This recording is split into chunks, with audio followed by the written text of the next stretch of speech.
दोस्तों, आज के इस बेहद ही रोचक वीडियो में हम बात करने वाले हैं मलयालम सिनेमा के वर्सेटाइल एक्टर दुलकीर सलमान के बारे में। उनकी लाइफ से जुड़े हुए बहुत सारे अननोन फैक्ट्स के बारे में, उनकी फैमिली डिटेल्स के बारे में, उनकी कंट्रोवर्सीज के बारे में और उनसे और उनकी फिल्मों से जुड़ी हुई कुछ और ऐसी बातों के बारे में जो शायद आप दुलकीर सलमान के बारे में नहीं जानते होंगे। उनकी हाल ही में रिलीज हुई 2 फिल्में सीतारामम और चुप में हमें उनकी एक्टिंग की वर्सेटैलिटी देखने के लिए मिलती है, जहां पर दुलकीर सलमान ने इन दोनों ही फिल्मों में इतने अलग अलग किरदार निभाए हैं जो कि वाकई में देखने लायक हैं। और उनकी एक्टिंग की रेंज क्या है और किस लेवल की है, जब आप उनकी बहुत सारी पिछली मलयालम फिल्म देखेंगे तो आपको समझ में आएगा कि क्यों लोग दुलकर सलमान के और उनकी फिल्मों के फैन होते जा रहे हैं।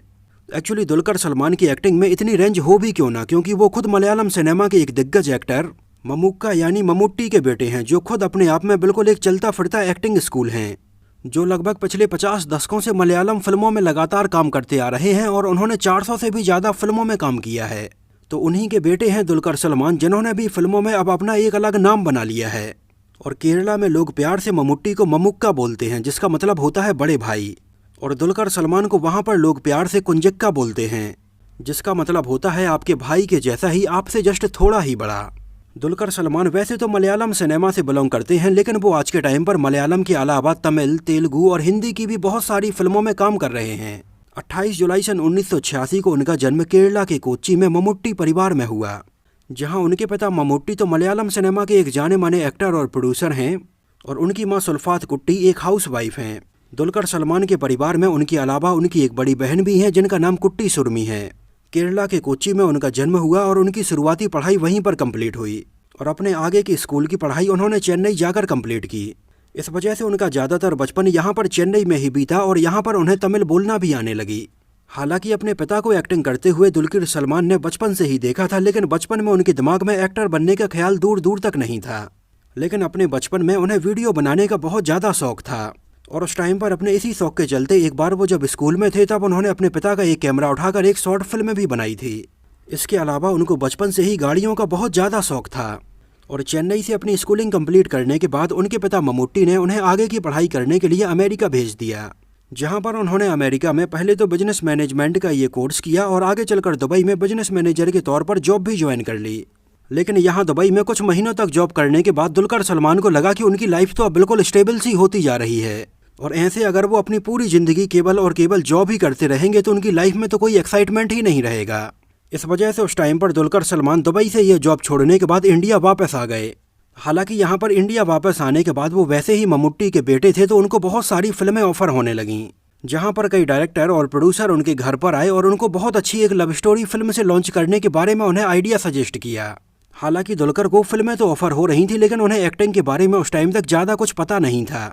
तो उन्होंने सोचा कि फिल्मों में बतौर एक्टर ट्राई करने के पहले उन्हें 3 महीने का एक्टिंग का एक कोर्स ज्वाइन करना चाहिए। इसके लिए उन्होंने मुंबई जाकर बैरी जॉन का 3 महीने के लिए एक्टिंग स्कूल ज्वाइन कर लिया, जहां पर उन्होंने एक्टिंग के बारे में काफ़ी नई चीज़ें सीखीं। एक्चुअली बैरी जॉन मुंबई में वही एक्टिंग स्कूल है जहां पर उनके पहले शाहरुख खान ने, मनोज बाजपेयी ने और सुशांत सिंह राजपूत जैसे एक्टर्स ने यहाँ से एक्टिंग सीखी थी। और लगभग 3 महीने तक यहाँ पर एक्टिंग सीखने के बाद दुलकर सलमान दोबारा से अपने घर आए और यहाँ पर उन्हें फिर से फिल्में ऑफर होने लगीं। लेकिन जहां पर डेब्यू करने के लिए एक्टर्स अपने लिए बहुत ही सेफ फिल्म चूज करते हैं, तो वहीं दुलकर सलमान ने अपना डेब्यू करने के लिए बिल्कुल एक अलग हटकर फिल्म साइन की। एक्चुअली उनकी ये फिल्म गैंगस्टर पर आधारित थी, जहां पर वो हमें एक सैंड माफिया बने हुए नजर आते हैं। हालांकि उनकी डेब्यू फिल्म को मिला जुला सा रिस्पॉन्स मिला, लेकिन दुलकर सलमान की एक्टिंग की काफ़ी तारीफ हुई। उनकी ये फिल्म थी सेकंड शो, जिसके लिए उन्हें बेस्ट मेल डेब्यू का फिल्म फेयर अवार्ड भी दिया गया था। इसके अलावा इसी साल आई उनकी एक और फिल्म उस्ताद होटल के लिए उन्हें बेस्ट एक्टर के फिल्म फेयर अवार्ड के लिए नॉमिनेशन भी मिला। उनकी फिल्म उस्ताद होटल को क्रिटिक्स ने और ऑडियंस ने बहुत ज़्यादा पसंद किया और इसको उस टाइम पर बेस्ट पॉपुलर फिल्म का नेशनल अवार्ड भी दिया गया। इसमें हमें पहली बार दुलकर सलमान और नित्या मेनन एक साथ नजर आए थे और इन दोनों की ऑन स्क्रीन केमिस्ट्री को लोगों ने बहुत ज़्यादा पसंद किया और आगे चलकर तो ये दोनों हमें बहुत सारी फिल्मों में एक साथ नजर आए, जैसे Bangalore days, 100 days of love और ओके कनमनी। और इन फिल्मों के बाद तो दुलकर सलमान और नित्या मेनन की जोड़ी मलयालम सिनेमा की सुपरहिट जोड़ियों में गिनी जाने लगी। 2015 में उनकी नित्या मेनन के साथ में आई फिल्म ओके कनमनी को मणि रत्नम ने डायरेक्ट किया था और ये फिल्म बहुत ज़्यादा पसंद की गई। ये वही फिल्म थी जिसका आगे चलकर बॉलीवुड में रीमेक ओके जानू के नाम से बनाया गया था, जिसमें हमें आदित्य रॉय कपूर और श्रद्धा कपूर नजर आए थे। हालांकि इसका रीमेक बॉलीवुड में कुछ खास सफल नहीं हो पाया था और देखते ही देखते मात्र कुछ ही सालों में दुलकर सलमान मलयालम सिनेमा के प्रोमिनेंट न्यू कमर्स में गिने जाने लगे। जहां मलयालम सिनेमा में आई इन फिल्मों में दुलकर सलमान की एक्टिंग में बहुत ज़्यादा वेरिएशन देखने के लिए मिलता है। आगे चलकर वो हमें पहली बार सन 2018 में बॉलीवुड फिल्म कारवां में नजर आए, जिसमें उनके साथ में इरफान खान भी नजर आए थे। ये फिल्म लोगों ने बहुत ज़्यादा पसंद की। एक्चुअली दुलकर सलमान का इस बारे में यही कहना था कि उन्होंने फिल्म की कहानी सुने बिना ही इसको साइन कर लिया था, क्योंकि उनका कहना था कि इरफान खान जैसे एक्टर्स के साथ काम करने का मौका वो मिस करना नहीं चाहते थे। हालांकि सन 2018 में तो फिल्म कारवां बॉक्स ऑफिस पर कुछ खास सफल नहीं हो पाई थी, लेकिन आगे चलकर जब ये फिल्म लोगों ने देखी तो लोग इससे इमोशनली जुड़ गए और ये फिल्म लोगों को बहुत ज़्यादा पसंद आई। एक्चुअली इस बीच में दुलकर सलमान को और भी बहुत सारी अलग अलग तरह की फिल्में ऑफर हो रही थी, लेकिन वो सारी फिल्में साइन नहीं कर रहे थे। इस बारे में दुलकर सलमान का ये कहना था कि फिल्म की स्क्रिप्ट उसकी जान होती है और उसमें दम जरूर होना चाहिए।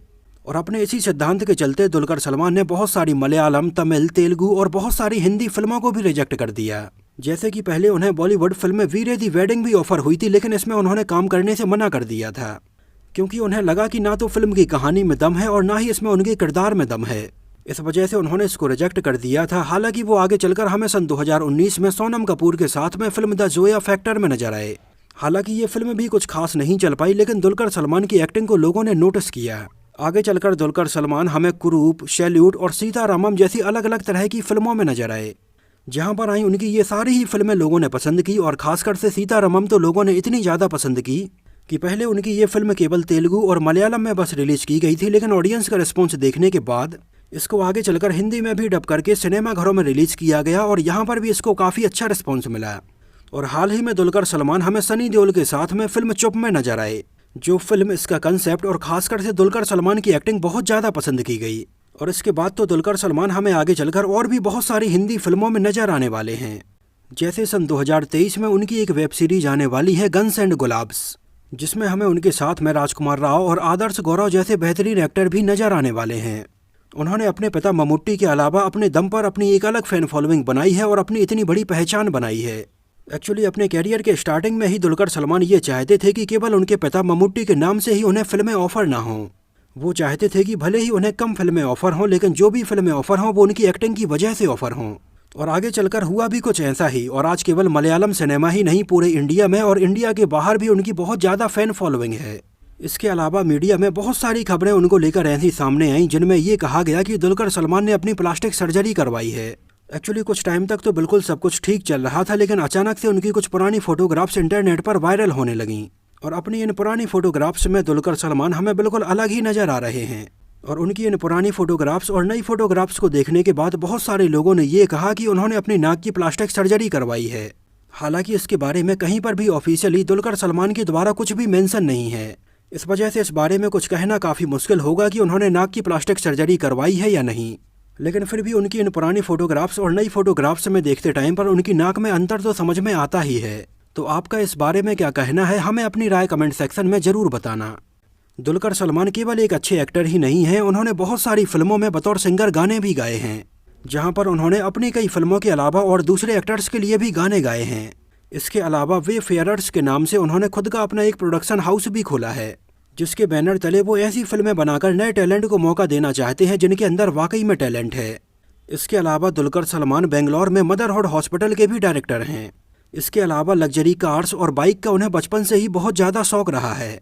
अक्सर वो कई बार अपनी कार से और बाइक से ऐसे ही केरल की सड़कों पर घूमने के लिए निकल जाते हैं, जहां पर उनके बहुत सारे चाहने वाले उन्हें मिलते हैं। लग्जरी कार से अपने बहुत ज़्यादा लगाव के चलते एक टाइम पर उन्होंने कार वेब पोर्टल भी लॉन्च किया था। उनके इस पोर्टल पर बहुत सारी पुरानी विंटेज कार और नई कार को खरीदने और बेचने का काम किया जाता था। इस बारे में उनका ये कहना था कि उन्हें पुरानी कारों के बारे में ये जानकर बहुत अच्छा लगता है कि ये कार कितने सालों से किसके पास रही होगी। मतलब दुलकर सलमान केवल और केवल एक एक्टर बस नहीं है, वो एक अच्छे खासे बिजनेसमैन भी हैं। मतलब जो पढ़ाई वो अमेरिका से करके आए थे उसका भी वो पूरा यूज कर रहे हैं। उनके नाम के बारे में भी दुलकर सलमान का ये कहना है कि उनका नाम लोगों को बहुत ज़्यादा अजीब लगता है। एक्चुअली उनका जो नाम है दुलकर, वो एक अरेबिक वर्ड है और उसका हिंदी में मतलब होता है योद्धा। ये नाम उनके पिता मम्मूट्टी ने एक अरबिक किताब पढ़ने के बाद रखा था, जहां उन्होंने इस कहानी में दुलकर और सलमान नाम के दो वॉरियर्स के बारे में पढ़ा था। और उस टाइम पर इन दोनों ही वॉरियर्स के नाम उन्हें बहुत ज़्यादा पसंद आए और इन दोनों ही नाम को मिलाकर उन्होंने अपने बेटे का नाम दुलकर सलमान रखा था। दुलकर ने फिल्मों में अपना डेब्यू करने के पहले ही सन 2011 में आर्किटेक्ट अमल सूफिया से शादी कर ली थी। एक्चुअली अमल सूफिया उनके परिवार की ही जान पहचान वाली थी, जिनके साथ में पहले उनको प्यार हुआ और बाद में उनकी अरेंज मैरिज करवाई गई। 2017 में दुलकर सलमान की एक बेटी भी हुई जिसका नाम मरियम है। और दुलकर सलमान सोशल मीडिया पर अपनी बेटी के साथ बहुत सारी फोटोग्राफ्स शेयर करते रहते हैं। इसके अलावा सोशल वर्क करने में भी दुलकर सलमान बिल्कुल पीछे नहीं हटते हैं। फिर चाहे केरला मोटर व्हीकल्स के लिए सेफ्टी के लिए एडवर्टाइजमेंट करना हो या फिर चेन्नई गिफ्ट्स इनिशिएटिव में पार्टिसिपेट करना हो, दुलकर सलमान ने इनमें बढ़ चढ़कर हिस्सा लिया। इसके अलावा हाल ही में रिलीज हुई उनकी फिल्म सीतारामम को लेकर भी एक नई कंट्रोवर्सी सामने आई है, जहां पर उनकी फिल्म सीतारामम के एक सीन में हमें एक न्यूज़पेपर की कटिंग दिखाई जाती है, जिस कटिंग में तमिल के एलाम ग्रुप के बारे में एक खबर छपी होती है, जिसको लेकर भी लोगों ने ट्विटर पर बहुत सारे ट्वीट किए, जिसके लिए फिल्म के मेकर्स के द्वारा पब्लिकली माफ़ी मांगने के लिए बोला गया है। इसके अलावा दुलकर सलमान की और भी कई फिल्मों को लेकर समय समय पर थोड़ी बहुत कंट्रोवर्सी सामने आती रही है। जब सन 2020 में आई उनके प्रोडक्शन हाउस की फिल्म वराने अवस्या मुंद में दिखाए गए एक सीन के लिए मुंबई की एक फीमेल जर्नलिस्ट ने फिल्म की टीम से और दुलकर सलमान से माफ़ी मांगने के लिए बोला था। एक्चुअली फिल्म के इस सीन में जर्नलिस्ट की हमें 2 फोटोग्राफ्स दिखाई जाती हैं, जिसके बारे में जर्नलिस्ट का ये कहना था कि उसकी परमिशन के बिना उसकी ये फोटोग्राफ्स फिल्म में दिखाई गई हैं। और बाद में आगे चलकर दुलकर सलमान ने इस बात को आगे बढ़ता हुआ देखकर उनसे माफ़ी भी मांगी थी। दुलकर सलमान का जो ड्रेसिंग स्टाइल है और उनका जो ड्रेसिंग सेंस है वो बहुत अच्छा है। इसके लिए उन्हें सन 2013 और 2014 में कोच्चि टाइम्स के द्वारा मोस्ट डिजायरेबल मैन का खिताब दिया गया और सन 2016 में उन्हें अमेरिकन मैगजीन GQ की तरफ से 50 मोस्ट इन्फ्लुएंशियल यंग इंडियंस की लिस्ट में शामिल किया गया। दुलकर सलमान का नेचर बहुत ही ज़्यादा डाउन टू अर्थ है और वो ऐसा नहीं चाहते हैं कि फिल्मों में वो हमेशा केवल हीरो का ही किरदार निभाएं। इस बारे में उनका ये कहना है कि वो अपनी हर एक फिल्म में इतना ज़्यादा वेरिएशन इसलिए भी रखते हैं क्योंकि वो किसी एक इमेज में हमेशा के लिए बंधना नहीं चाहते हैं। वो चाहते हैं कि अपने कैरियर में अलग अलग रोल्स में वो एक्सपेरिमेंट करते रहें। तो दोस्तों, ये तो बात हुई दुलकर सलमान के बारे में। आपका उनके बारे में क्या कहना है और उनकी फिल्में आपको कैसी लगती हैं, हमें कमेंट सेक्शन में ज़रूर बताना। और उनकी कौन सी फिल्म आपको सबसे ज़्यादा पसंद आई है, हमें कमेंट सेक्शन में उसका नाम ज़रूर मेंशन करना। तो इस वीडियो में इतना ही। अगर ये वीडियो आपको पसंद आया हो, मेरी मेहनत आपको पसंद आई हो, तो इसको प्लीज़ लाइक करके मुझे इस बात का जवाब ज़रूर दीजिए। तो मिलते हैं किसी नए वीडियो में साउथ इंडियन एक्टर और एक्ट्रेस से जुड़ी हुई कुछ और ऐसी ही इंटरेस्टिंग और रोचक बातों के साथ।